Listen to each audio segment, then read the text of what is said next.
ఉమ్మడి కర్నూలు జిల్లా శాఖ వారి ఆధ్వర్యంలో పాణ్యం మండలం తోగరెచ్చడు గ్రామంలో శ్రీ రుక్మిణి సత్యభామ శ్రీ సమేత శ్రీ వేణుగోపాల స్వామి దేవస్థానం నందు గత 4 రోజులుగా జరుగుతున్న ధర్మక కార్యక్రమాల ముగింపు సందర్భంగా శనివారం రోజున 6 గంటల సమయంలో గోపూజ మరియు కుంకుమార్చన కార్యక్రమం అత్యంత వైభవంగా గ్రామస్తుల ఆధ్వర్యంలో మరియు హిందూ ధర్మ పరిషత్ వారి ఆధ్వర్యంలో ఘనంగా నిర్వహించడం జరిగింది. వస్తా ఇక ఈయనగా ముందుకు పోవాలి. వస్తానులే. ఓకే.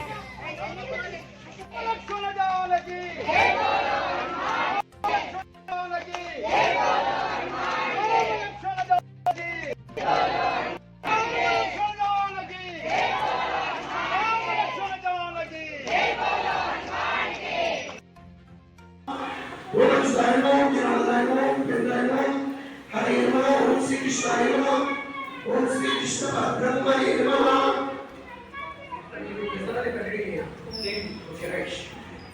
అందరూ కూడా ప్రాణాయామం చేస్తాం.